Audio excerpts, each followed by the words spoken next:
Listening test. You will hear a number of different recordings and you will have to answer questions on what you hear. You will have time to read the instructions and questions and you will be given time to check your work. All the recordings will be played once only. The test is in 4 parts. Now turn to Section 1. In this section, you will hear a conversation between a visa officer and an applicant. First, you will have some time to read questions 1 to 5.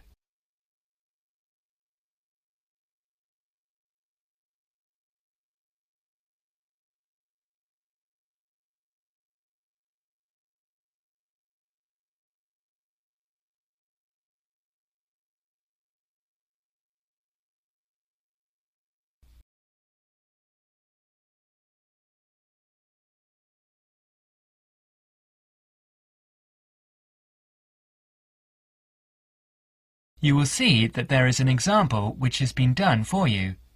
On this occasion, only the conversation relating to this will be played first. Good morning, Visa Office. How can I help you? Good morning. I'd like to apply for a visa to Australia, please. Certainly, sir. I'll just get a form and then I'll need to take some details down. The applicant wants to apply for a visa to Australia, so the word Australia is provided in the space. Now we shall begin. You should answer questions as you listen, because you will not hear the recording a second time. Now listen carefully and answer questions 1 to 5. Good morning, Visa Office. How can I help you? Good morning. I'd like to apply for a visa to Australia, please. Certainly, sir. I'll just get a form and then I'll need to take some details down. OK, here we go. Right, can I have your name, please? Yes, it's Okamura, Kelly Okamura. And how do you spell that, please? K-E-L-L. No, your family name, please. Oh, sorry. It's O-K-A-M-U-R-A. O-K-A-M-U-R-A. And your address? Apartment 106, Kingston Street, Hawaii. Kingstone Street, Hawaii? Yes, that's correct. So you're an American? Actually, I was born in Japan, but moved to Hawaii 6 years ago. And can I have your age, please, Mr. Okamura? I'm 32. And are you married? Yes, I am. My wife's Chinese. And will your wife accompany you to Australia? Yes, she will. In fact, that's the reason we want to go. Her sister lives in Sydney. Now you will have another chance to look at questions 6 to 10.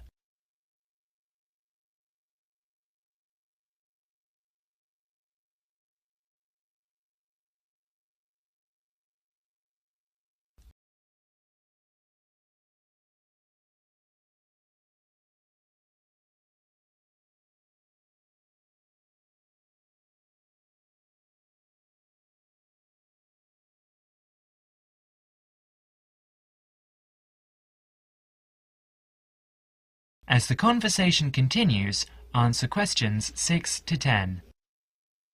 Do you have any relatives living in Australia? I used to have an uncle, but he died several years ago. Now there's only my sister-in-law and my wife's cousin. So the purpose of your trip is to visit your wife's relatives, am I correct? Well, not exactly. Mainly because I have my own trading company and I will be looking for business opportunities. Although I do want to do some travelling as well. You know, see some of the sights, that sort of thing. Although I don't intend to work in Australia. And your wife, what will she be doing? She'll be studying English. She wants a student visa. And how long do you plan to stay? About 1 year, I guess. Well, I'm afraid a standard tourist visa is only valid for 30 days. Although in your case, we can issue you with a business visa. Business visas last for 6 months. but you will be able to renew it. We can give your wife a 12-month visa, though. 6 months is okay. So what do I need to do now? Come along to the office any time during weekdays, but it must be office hours. We close at 5:30. And bring along 2 passport-size photos and your passport, of course. Your wife will also need 2 photos. So that's 4 passport-size photos in total. Okay. Thank you for your help. Bye. Bye. That is the end of section 1. You will have half a minute to check your answers.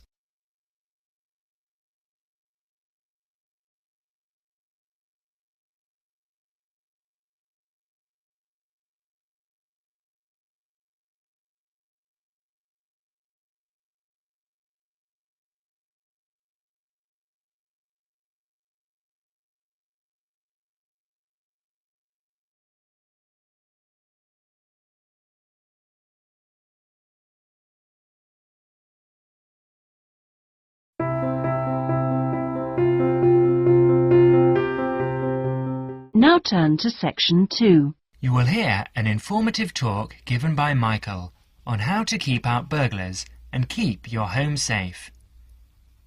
Before you listen, you have a chance to read questions 11 to 20.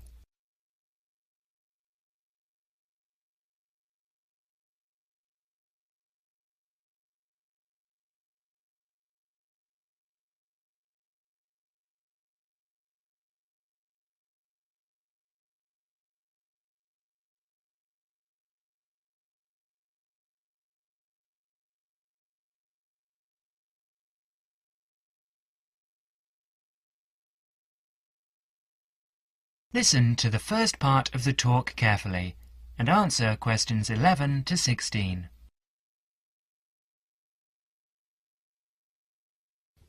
Keep them out. There's no fail-proof way to keep out a burglar, but every little bit of deterrence helps. Even if you can't afford a security system, you can take a few minutes to make your home a little safer.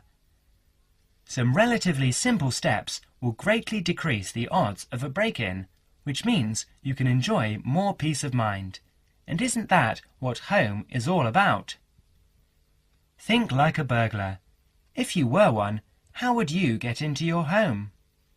Evaluate your home from the inside and out, day and night. You might even try a mock break-in, trying window jambs and locks on the house's perimeter. To keep out a burglar, the first thing to do is to secure the windows. Though windows are relatively easy to break, the loud noise of shattering glass will deter a thief if you're near other houses. Don't leave your windows open during the night, whether you're at home or away. That's a common sense precaution, but a surprising number of people forget to do just that. Use a pick-proof locking device for your windows. Make sure the frames are solid. If you're beyond the earshot of your neighbours, they won't hear the glass breaking. Consider installing a plexiglass sheet for the more accessible windows. This will make entry through them more difficult. Your doors should also be secured. If you don't have a peephole, install one in the front door. If you have one, make sure that you and your family are in the habit of using it. Don't open the door to anyone you don't know, especially at night. If the peephole is out of the reach of your children, keep a stepladder or stepping box by the door for them to use. If there's any glass within 2 feet of your front door lock, consider a locking device that would be out of reach if that glass is broken. Now, a few tips on how to protect your valuables. Don't leave your valuables, stereo, computer, jewellery, etc., where they can be seen from the window. If you don't want to hide everything from sight, consider blinds. Make a valuables inventory. Keep a record of your expensive and personally significant items. Not just a listing, but a photographic or videotape record if possible. Store this inventory at another location. This is helpful for both the police and the insurance agency to identify the stolen goods. Use an engraving pen to mark these items with some kind of personal identifying information, such as your initials, in an inconspicuous place. This also helps record your possessions in case of any other mishap, such as fire or flood. Now you will have another chance to look at questions 17 to 20.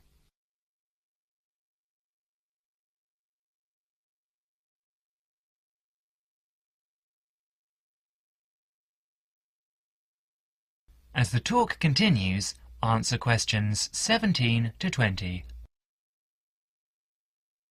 Don't stop your security awareness at the outside walls of your house. Your yard areas, if any, also deserve your attention. In general, don't leave anything around the yard that might help a burglar get into your house. Ladders, stackable boxes, or any garden tools should be put away, preferably in a locked cabinet. Install a light in your yard that is sensitive to movement. Place it high and out of reach. Trim hedges or bushes that are near doors or windows. These can be good hiding places. Don't place outdoor furniture tables nearby the house. These could become an easy stepladder to the roof. When you are on vacation, create the occupancy illusion. Maybe you laughed at your mother for leaving the lights on and the radio playing while she left for vacation, but she had the right idea. Those steps aren't quite enough, so try these strategies. Buy electronic timers that turn lights on and off at different times. Hook up a timer to your TV for a few hours each evening. Turn the volumes up too. Not enough to annoy the neighbours, just enough that a lurker at the windowsill couldn't miss hearing it. Have your newspaper and mail delivery suspended. If you don't have time to do this, ask a neighbour to pick them up for you. Ask a neighbour to park in your driveway or parking place. Think about having someone house-sit your home. If he's a relative or friend, he may cost you no more than the contents of your refrigerator. You can also find professional house-sitters or house-sitting services that find someone to stay while you're away. Leave your shades as they are normally, or at least don't close up every one. One sign of a vacant house is closed shades during the day. Lock your garage door with a padlock. That is the end of section 2. You will have half a minute to check your answers.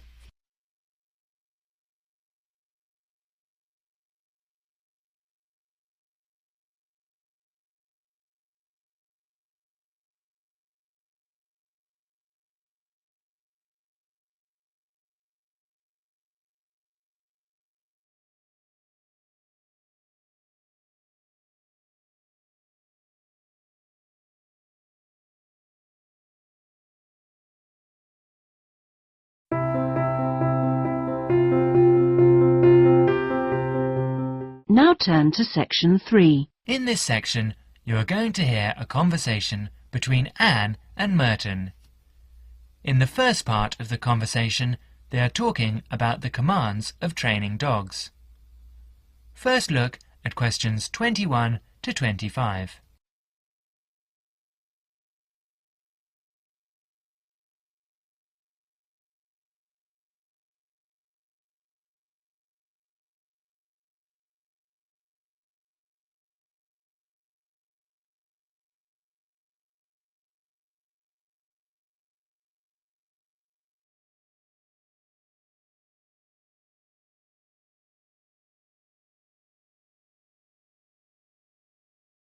Now listen carefully and answer questions 21 to 25. So, that research paper we have to do next is the one about different styles of training dogs. How do you think you'll approach writing it? You know, I've been thinking about it, and I feel that the best way to write it is to divide the paper into two main parts. In the first part, would be analysing some examples of each style of training dogs. Right. First, what the styles are. After that, we can talk about how each style can be used so that the dogs learn something different from each one. Indeed. Maybe we could draw a chart and compare examples of each style of training, one at a time. So, the different kinds of training would be simple obedience training. There you would have things like teaching them to sit or stay in one place, and so on. Right. So included here would be simple audio commands, like speak. Yes, basic commands are just spoken words, aren't they? And then there would be the more guard-oriented training, where the dogs are trained to know a specific place well. Patrolling and barking are probably the best examples, because most people have seen them in many places, especially in homes. And this would lead us to the attack dog training, which is physical as well as spoken, training the dog to knock someone down and even bite if they have to. Right. So there's another category as well, sniffing dogs, which make up the searching category. I've read that in the UK, every major airport or government building has these dogs to search for all kinds of dangerous items. In the second part of the conversation, Anne and Merton talk about all kinds of training and what kind of dog they are suitable for. You will have another chance to look at questions 26 to 30.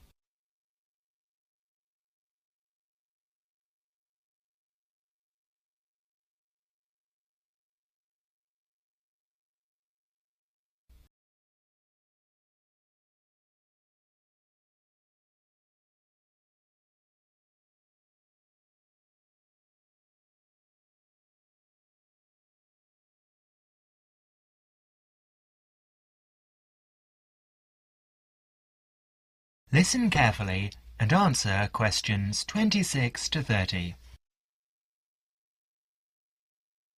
I can believe that. Well, we have a good list to build on. We're finally getting started now, so let's try to figure out when each type of dog training should be used. I guess we can start by trying to figure out the best situation for each type of dog training. What do you mean?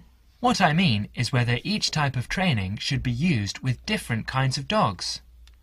We could use basic obedience training, for example, and ask whether it's more useful for a small dog, a medium-sized dog, and so on. In this case, I'd say obedience training is best with small dogs because they tend to get excited easily, and this will help keep them out of trouble. Okay, that makes sense. Then, let's look at physical training. Even though some people think it's ideal for every breed of dog, I think it's better suited to the larger kinds. Small dogs usually just aren't smart enough to understand the physical commands, and they can even get hurt from them. The specialized sniffing training is the same. I think it's better with the more intelligent breeds of dogs, and it's hardly ever useful with really small dogs. Attack training, however, can be useful for every kind of large dog as long as the dog is treated well and given a lot of attention and care. All right. And what about guard training? Barking is an ideal way for small dogs to guard a home. I know they aren't big enough to stop a person, but making some noise is often all a dog needs to do. Other kinds of guard training, like biting, though, are different. I'd always plan to teach that to a smart dog, giving them a chance to use their brains and defend their homes. I'd have to agree. Trainers often just teach large dogs to bark at a person when they think something isn't right. But if the dogs know how to use physical skills in a bad situation, they could save their owner's life someday. Yes. I suppose that different people would have different needs for their pets. Right. And different trainers would recommend different methods for different breeds. That is the end of section 3. You will now have half a minute to check your answers.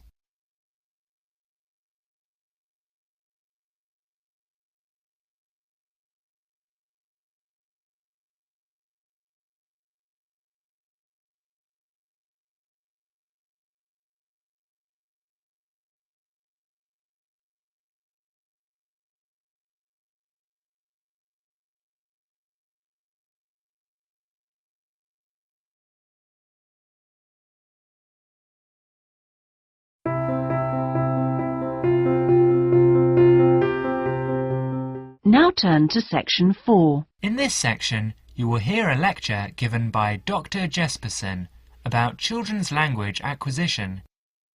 As you listen to the talk, answer questions 31 to 40. First, you will have some time to look at questions 31 to 40.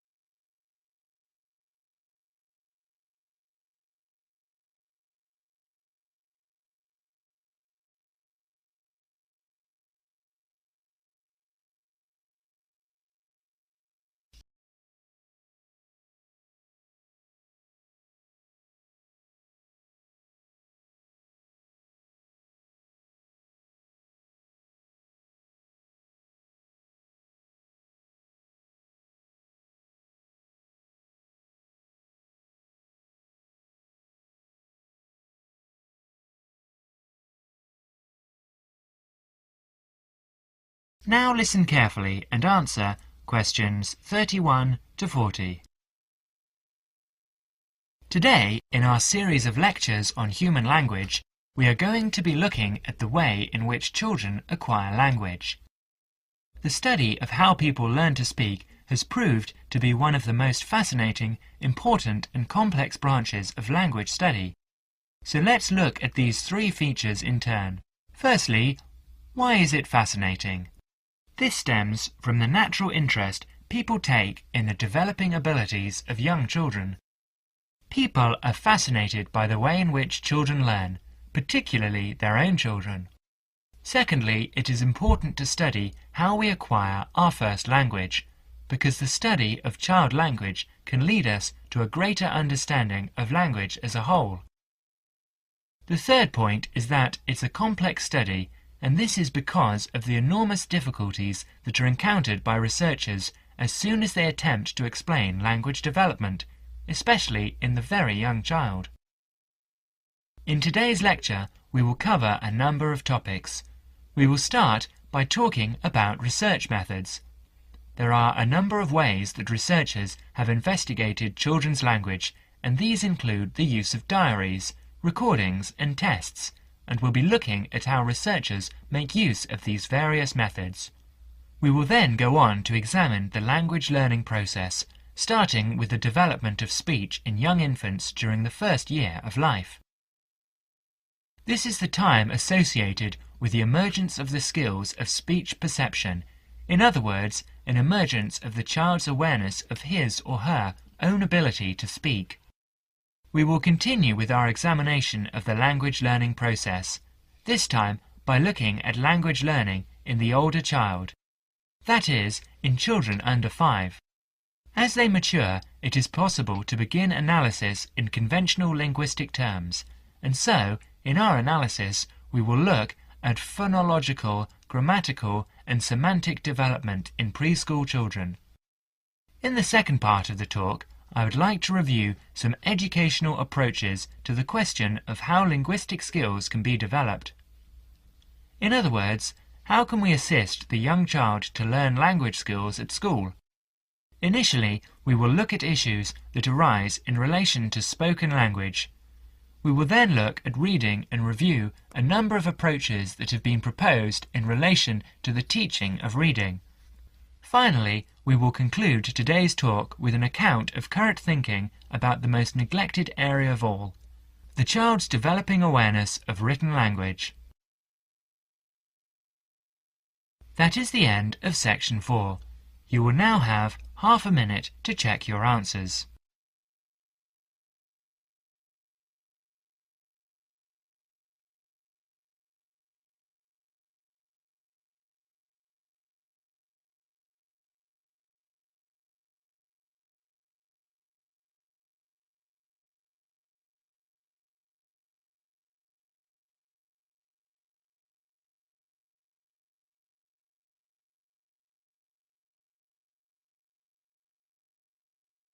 That is the end of the listening test.